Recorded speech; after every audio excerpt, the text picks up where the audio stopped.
नमस्कार। मैं हूं प्रकाश हिंदुस्तानी। बात कर रहे हैं बानू मुश्ताक की।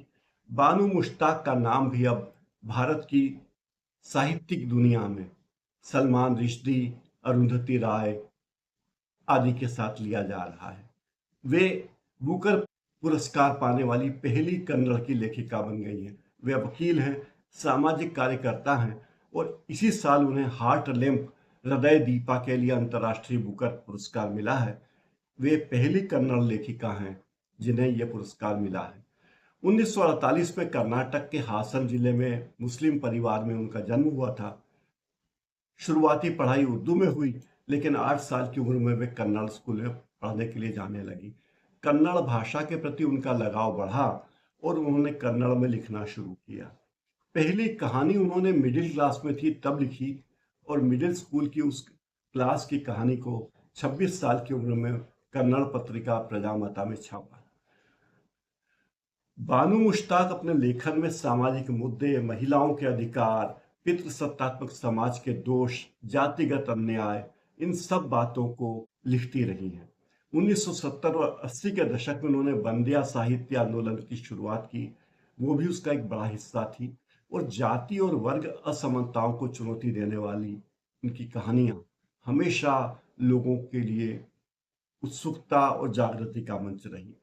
उन्होंने वकालत की पढ़ाई की और वकील के रूप में भी समाज में बहुत कुछ कार्य किया। बदलाव की बयार उन्होंने शुरू की। उन्होंने जातिगत असमानता और धर्म की असमानता को चुनौतियां देने वाला लेखन शुरू किया है। दक्षिण भारत के मुस्लिम समुदाय, खासकर महिलाओं के प्रति जो हालात हैं, उनके प्रति दैनिक जीवन में उन्हें क्या क्या मुश्किलें आती है, उसको उन्होंने बहुत ही लचीले तरीके से पेश किया है। सामाजिक और धार्मिक रूढ़ियों के खिलाफ उन्होंने हमेशा आवाज उठाई और सामाजिक बहिष्कार और चुनौतियों का सामना भी उन्हें करना पड़ा।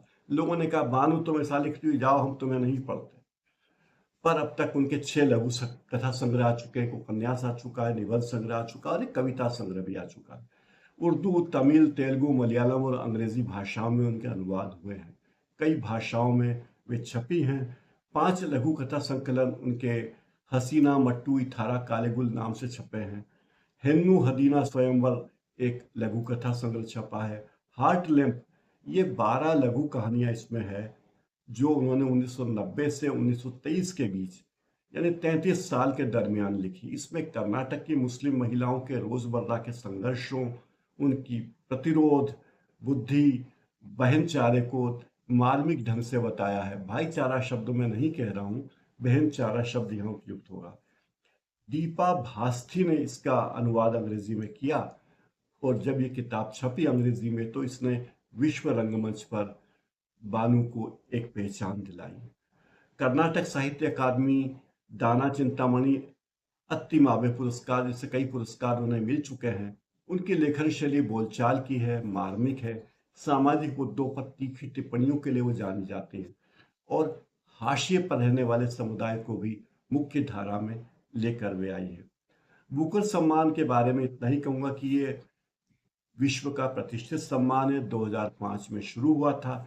इसका उद्देश्य वैश्विक साहित्य को बढ़ावा देना, अनुवाद की कला को प्रोत्साहित करना और विभिन्न संस्कृतियों के साहित्य को दर्शकों तक पहुंचाना है।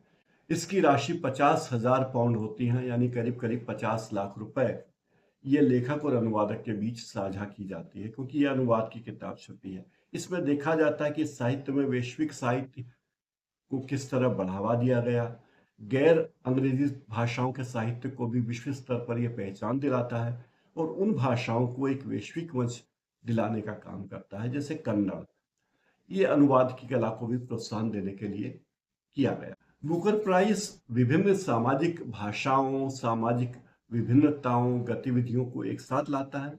इसकी अपनी बहुत पहचान है और बाबू मुश्ताक की जीत ने कन्नड़ साहित्य को भी विश्व के रंगमंच पर स्थापित कर दिया है। 2022 में गीतांजलि श्री को ग्रेट समाधि टॉम ऑफ सेंट के लिए बुकर प्राइज दिया गया था, जिसका अनुवाद डेजी रॉकवेल ने किया था। तो इस तरह बुकर प्राइज जीतने वाली ये भारत की एक ऐसी लेखिका है जो कन्नड़ भाषी है।